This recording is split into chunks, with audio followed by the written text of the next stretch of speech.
Circumstantial evidence links 4 Hezbollah members to the assassination of the late Lebanese Prime Minister Rafiq Hariri. The UN-backed tribunal accuses the men of the killing 6 years ago with evidence based on phone records. What are the legal and political ramifications of the evidence as well as the indictments? This is Inside Story.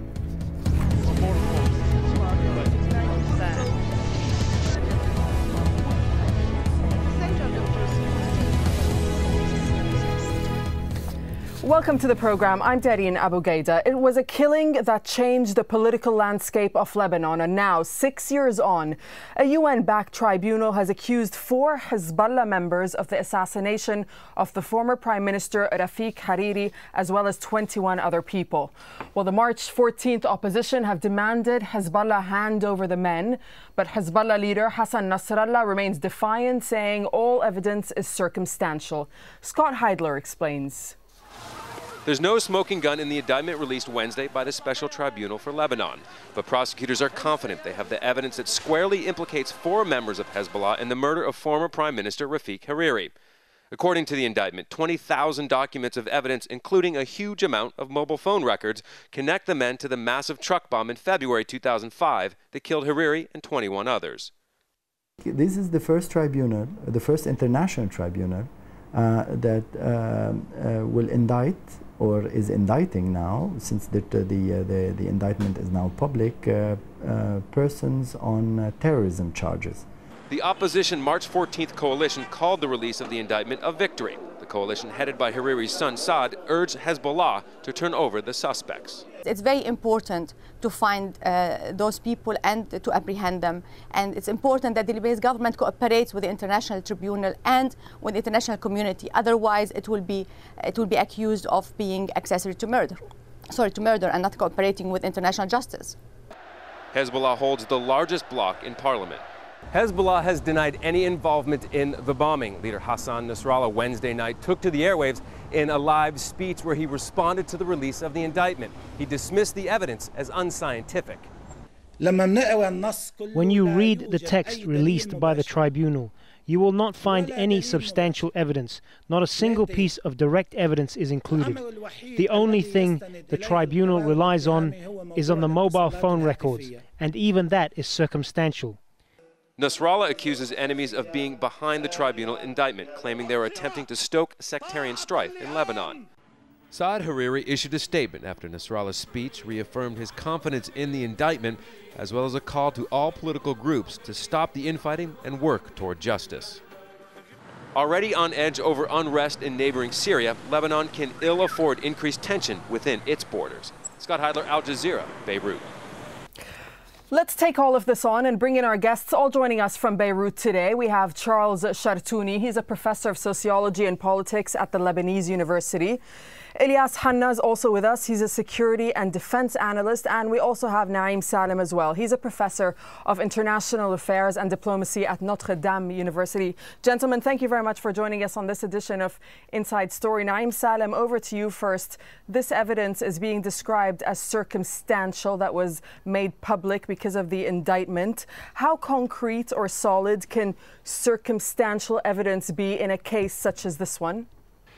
From what we sifted through the 36 or 37 pages of the indictment, most of the evidence that is presented is really circumstantial evidence, focusing primarily on the telecommunication networks and the cellular or mobile phones contacts between members of Hezbollah, as the indictment said.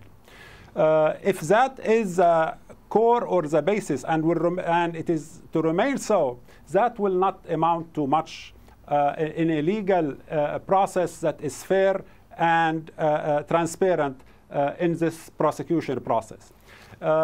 What is expected, or what was expected from the International Tribunal, is to bring forth something new to what had already been circulated in the media over the past 2 or 3 years, whether in Der Spiegel or CBC or Le Figaro or other international media outlets. All right, let me put that to Charles. Let me put that to Charles Shartouni. Charles, did we see anything new here in what was presented, and what's your take on this circumstantial evidence? Well, my take on this issue is the following. You know, these are the proofs that have been put forth by the tribunal.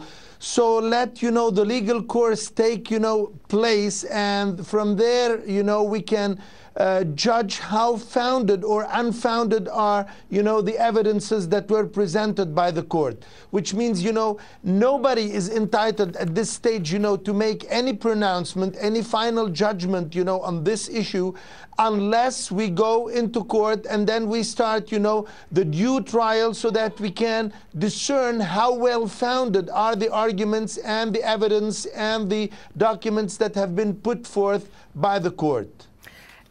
Ilyas, Hanna, if I can come over to you, because in the past, Hassan Nasrallah, the Hezbollah leader, has come out and produced the video footage and evidence allegedly pointing to Israel's role, what he says Israel's role in this assassination, as well as Israel infiltrating the mobile networks of Lebanon.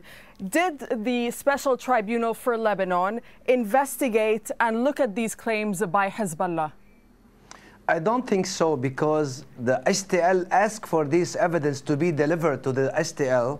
They were not delivered because usually, as a basis for departure for Hezbollah, Hezbollah does not really recognize the STL. However, when we talk about circumstantial, I think that what happened yesterday, you know, giving like evidences approved by the pre-judge trial, it means that I think that it is like a part of a whole thing.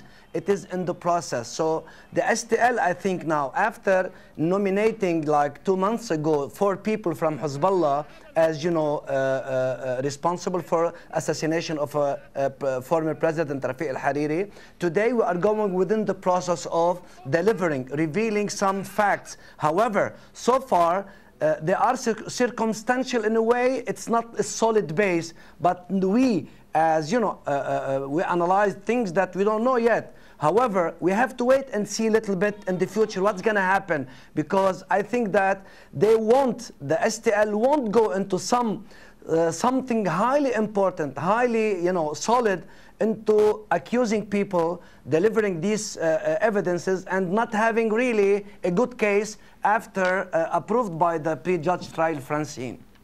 Okay, Charles, the tribunal says that the Lebanese authorities must do more to arrest these 4 people.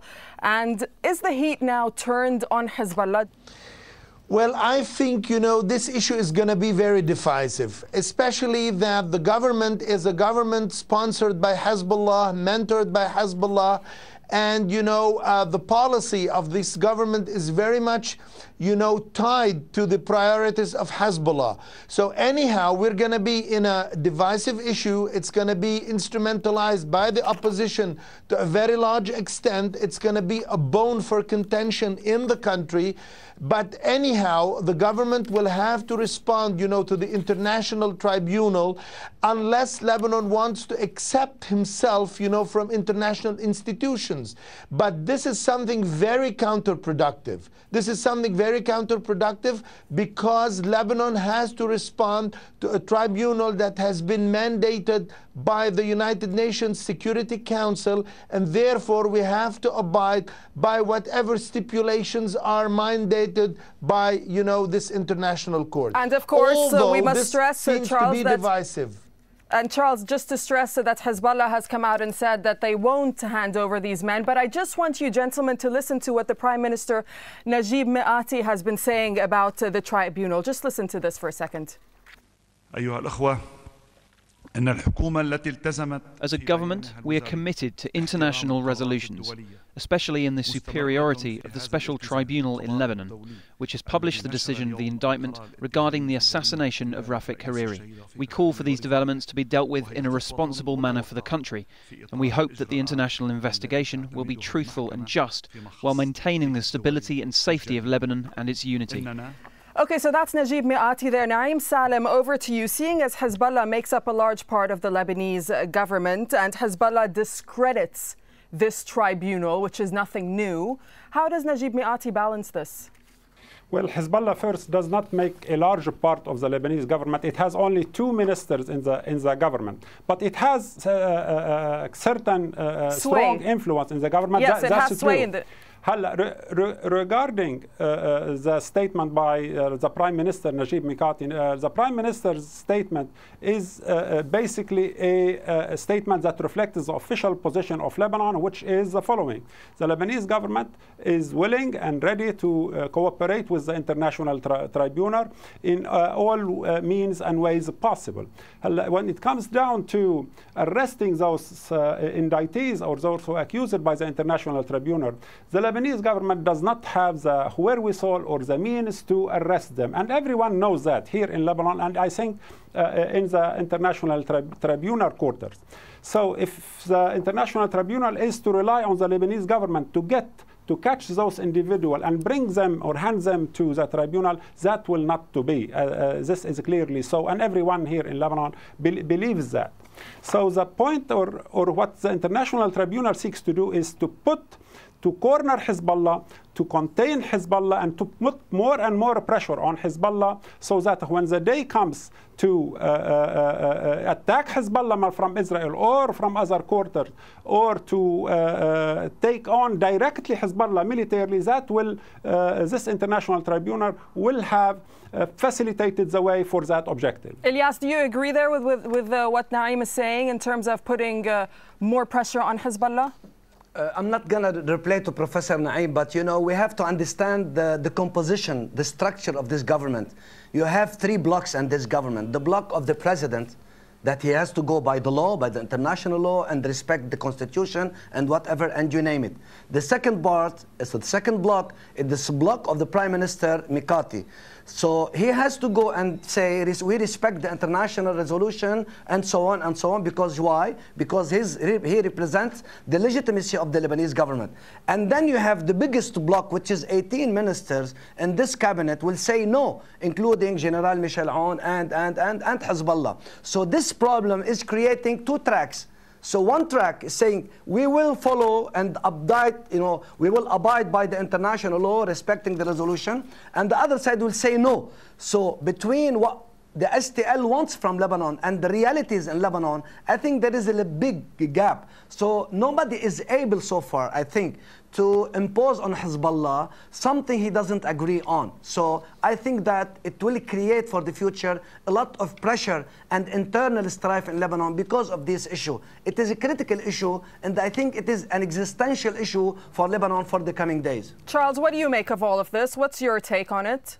Well, as you know, my colleagues were talking, it's going to be a highly divisive issue. But still, it's going to be an issue that needs to be tackled, which means we have to face it head on, and we have to accept the fact that there is an internationally mandated tribunal, and we have to take, the legal course as the only means, to address this problem. By hedging behind, political rhetorics, it's not going to solve the problem. The problem is going to be still hovering over Lebanon and over the political scene, and that's why, there is a must, on the part of every realistic politician and every realistic, political party in this country, that we need to go to court and fight it legally and invalidate, whatever arguments have been put forth if this is the case, okay? So, my belief, we cannot accept ourselves, from the international, legal system. We have to abide by the international legal system and take it from there, That's my point of view. Naim Salem, Hassan Nasrallah said in his speech on Wednesday, after those indictments were made public, that the March 14th coalition was targeting the Shia sect as a whole by trying to implicate Shias and Hezbollah in all security incidents that are taking place in Lebanon. Is this likely to escalate? And will both Nasrallah as well as the former Prime Minister Saad Hariri now use sectarian tensions for political gain? How do you see it playing out? I don't think the situation in Lebanon will be going in the direction of sectarian strife or sectarian confrontation in the coming period. The government has the abilities to maintain law and order and prevent such actions from taking place. So I'm not afraid of a sectarian strife coming into Lebanon in the coming period. The reason is those who may want to instigate sectarian strife in Lebanon are not powerful enough to do so. And therefore, the situation in Lebanon will remain stable. In brief, the Hezbollah party will not submit those individuals requested by the International Tribunal to the Tribunal, and the course of action will be protracted between the Tribunal on the one hand and Hezbollah and Lebanon's government on the other hand. This situation will not be concluded in a swift way anytime soon. Charles, is Nasrallah, in your opinion, presenting a convincing case when he comes out and says that March 14th is attempting to sabotage Shia relations? Well, I think, it's a little bit, exaggerated in a sense. But at the same time, we need to make sure that political parties are not going, to instrumentalize these differences in order, to promote the idea of a blanket accusation, or in order, to promote the idea of the tribunal as being purely and merely a divisive issue.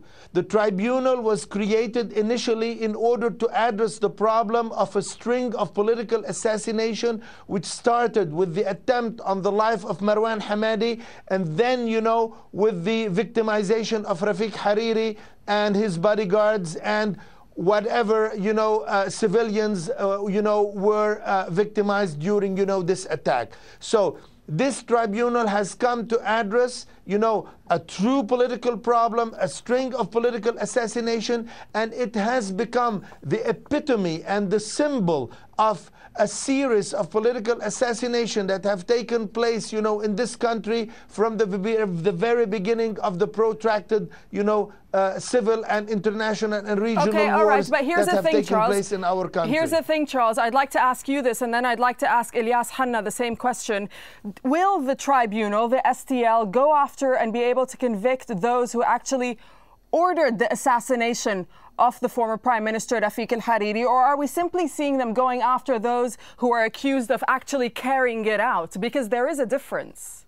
Well, my belief, that, getting these people, those that have executed, this operation, it's going to be quite, difficult, because I think that these people are well sheltered. I don't know whether they are in Lebanon or outside Lebanon, but no matter what, I mean, to be realistic, they're not going, to get hold of them. All right, that's Ilyas, for sure. Ilyas, but the problem that is... Let me just get Ilyas's take on this. I wanna comment on points. Go ahead. This STL is something never seen before in the Arab world as well as in Lebanon. It is a turning point. It's a paradigm shift. It's a black swan. You name it. However, this STL has a ground to be applied on the Lebanese sectarian mosaic. Now, when you talk about constitutional democracy in Lebanon, that power sharing according to sectarian lines, and when you talk about the Shia that represent maybe 35% of the Lebanese people, and they are very strong today with Hezbollah and Iran and Syria and whoever, and then you have about the Sunni, Rafiq Hariri, Prime Minister Saad al-Hariri represent maybe the third or the 40% of the Sunni. So how they can share the power in the future? This tribunal will create a major strife internally. So I think that the tribunal and the trial will go in absentia, and absentia means that you have to wait like more than 60 days, and then you have to go into something. How are you gonna get out of it? How are you gonna get out of it if Hezbollah denies giving these people? So in Lebanon we have two parties: a party that is able to do but does not want to do it, and the other side is wants something, is not able to do it. So there will be like a strife without civil war. Why? We have to wait and see what's gonna come from this STL. Will it put a lot of pressure on the STL, on the Lebanese government, and dissolve this government? And at this point, dissolving this government will be highly difficult for Lebanon to, do another government in the future. And then we go into something chaotic, something unexpected for the future. Naim, Salem, just a point there that Charles as well as Ilyas were both talking about. Is success for this STL in Lebanon, is it the only way, the only serious route perhaps to ridding Lebanon of this cycle of political assassinations that the country has been going through? Or do you see another way, perhaps? The international tribunal would be considered successful in this process if it is able to bring those accused into court and prosecute them. If it is going to prosecute them in absentia, and this will be a precedent in international courts and international tribunals. There hasn't been such cases in which people were prosecuted in court in absentia. Okay, do you see how this? Do you see it playing out this way, though? Do you see them being prosecuted in absentia? They may likely be prosecuted in absentia, but this will not bring for us or for the public opinion, Lebanese public opinion, international public opinion, the truth about who killed Rafiq Hariri in Lebanon and who killed the other victims who were victimized in the past few years in a series of assassinations. We will not know about that. And this is due primarily to the fact that the International Tribunal has pursued one track, which is Hezbollah, first of all, the Lebanese general track, then Syria's track, then Hezbollah track, and never looked into the Israeli tracks, where there are very much strong evidence that Israel might well be behind this series of assassination in Lebanon. At least some of them, if not all of them. Yeah, Charles, we touched upon this, in fact, at the beginning of the program, but do you think that the STL should be pursuing other tracks, should have pursued other tracks? Well, my belief, when they have built their case, obviously they have been, investigating, different tracks. So what brought them, into this accusation should be based, on an evidence that they have been searching for. That's why, we need to wait until, the whole, report is displayed to the public so that we can make sense of this accusation. Because what we have so far are, bits and pieces of this act of accusation. What we need is to have the wholesale picture so that we can make sense of how well founded is the accusation, yes or no. Because from what we have seen so far is the executive part, but who has ordered the assassination? This is the most important part, because these are politically motivated assassination. There must be someone who has been playing behind the scene and ordered these assassinations in order to achieve certain political goals, and that's something that has not yet been displayed in whatever documents have been released to the public. Yeah, you're right, Charles. And Ilyas, let me put that point to you, because if those who are responsible for the killing of the former Prime Minister Rafiq Hariri can escape punishment, can escape the STL, if that is indeed the case, what does this do to the credibility of the tribunal, already called into question by some, including Hassan Nasrallah of Hezbollah? First, the fact that created the STL is a good thing. It created a deterrence for not to have more assassination or political assassination in Lebanon. However, if this STL has to succeed as the process is due in the future, it needs the cooperation of Hezbollah. Now, the 5 rings or the 5 networks, the blue, the green, the red, whatever, there are 60 people connected together at many levels. It's like a pyramid. Those who prepared and who planned and executed, whatever. Now, this level or this huge importance of former Prime Minister Rafiq al-Hariri, to kill him politically or physically, it means that this decision must be taken at a higher level. So from these 60 people, you have to go upper level. Upper level means maybe the decision makers and Hezbollah. And Hezbollah is not really related to itself. It's not isolated. It goes within the resistance, the so-called resistance acts in the region. So we go back to Iran and then to Syria. That's why we saw a quick reaction from the Iranian ambassador Ghadamfar Abadi in Lebanon, denying and accusing this STL as a ploy of Israel and the United States of America. So this one Hezbollah cannot really accept and give its people. Why? Because if he goes into the process, he will be caught into the process of asking who is behind Mustafa Badruddin, who is behind Ayyash, and who is behind Sayyid Hassan Nasrallah. All right, on that note, I'm afraid we'll have to leave it there. But gentlemen, thank you very much for all of you for joining us to discuss this topic on Inside Story. Charles Shartouni, Ilyas Hanna, as well as Naeem Salim. I really appreciate your time with us on Inside Story. Thank you.